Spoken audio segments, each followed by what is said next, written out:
One question, an amazing lineup of CEOs, founders, and experts. This is Marketing for the Now. Super excited. Can you hear me? You're 50 yet. Thank you so much. That made me feel. Thanks for having me. I love how both realize if you're back. So glad to be You really Marketing for Now. But we are here with Melissa.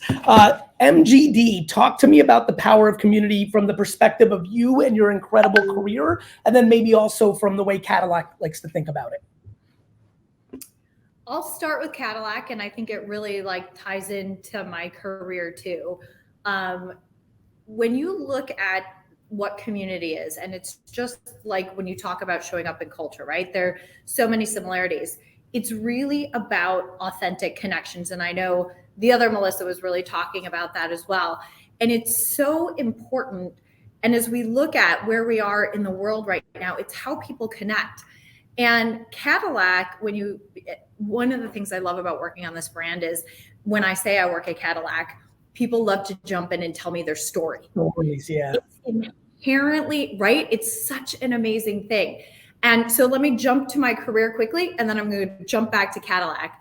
When I look at how my career has really developed and a lot of the opportunities that have been some of my favorite jobs, they came through a connection saying, let's have a quick conversation. Did you hear about this? And there is just this incredible community as you're going through your life and your career that really gets you where you are. And one of the things when people ask me for career advice, the thing that I always say is, never turn down a conversation. You just don't know where it's going to lead to. And the human connections that we build, whether it's in our career, our personal life, everything, are so important. And I think Melissa said it, we don't even realize how important it is. We don't realize how much we're looking for connections. As people are saying something, we're like, oh, let me tell you about my thing with that.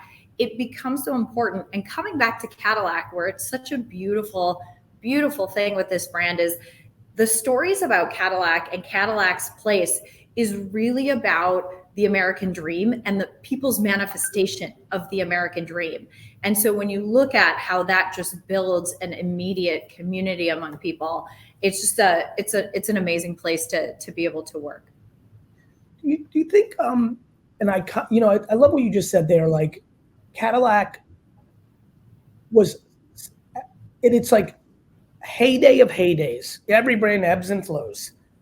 It was such a symbol of the American dream. Like there were a stunning amount of humans growing up saying, if I can one day own a Cadillac, do you believe that when a brand builds such an iconic community around such an emotional attachment, that it's always re-sparkable?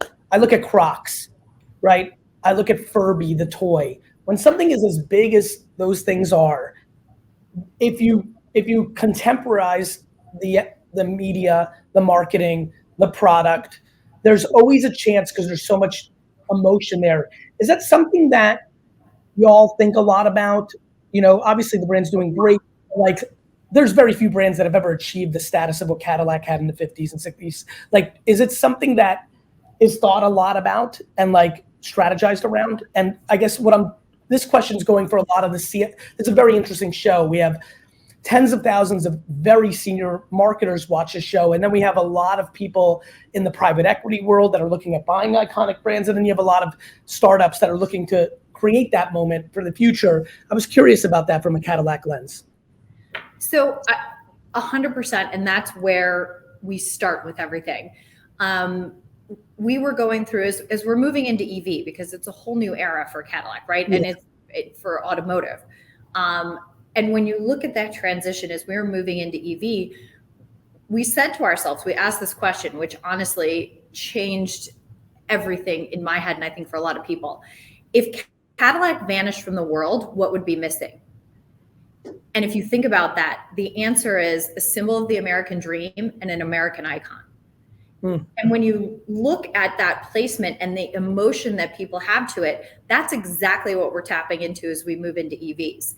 And so we're already seeing that story shift from where we were into today of when you look at Lyric, how do I get my lyric?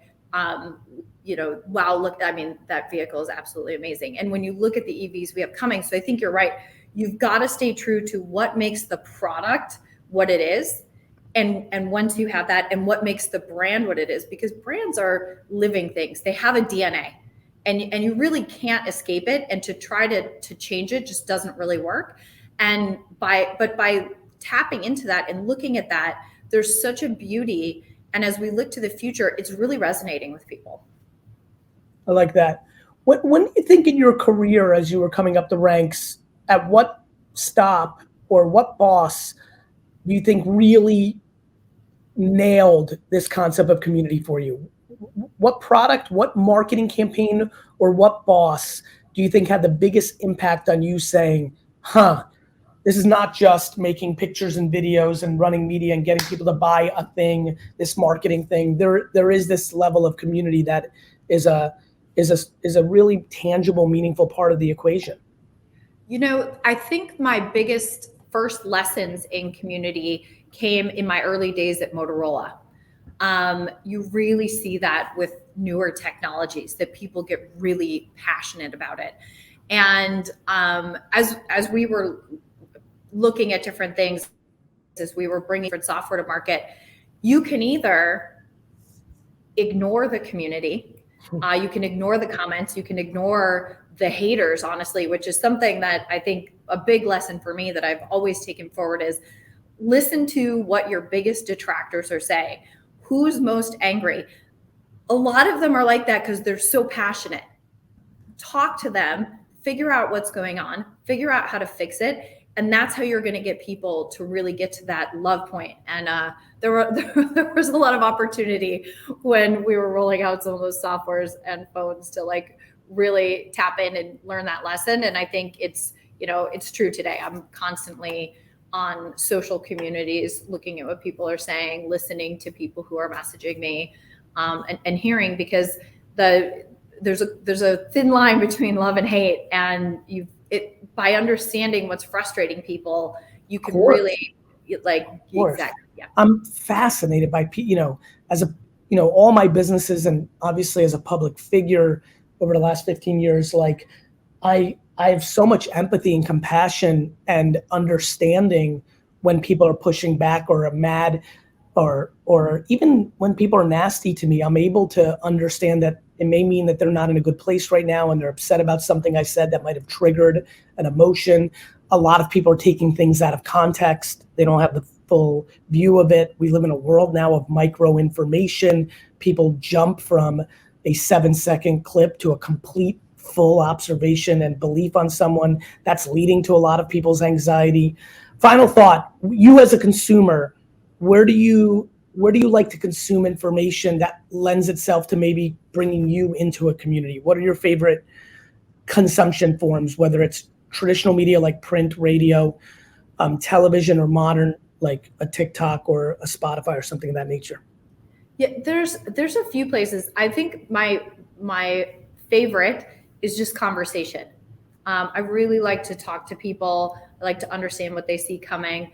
And then, I definitely look, I'm a secret Redditor. I go onto Reddit and see what people are saying, because you see a lot of good, real conversation there. Yeah. And then definitely in all the like more traditional social channels as well. So I like to, and podcasts as well. I love, listen here, see what people are saying. I think that's another really, really big one for me. This was a lot of fun, Melissa. Thank you so much. I hope you have a great, great spring and summer, and see you soon.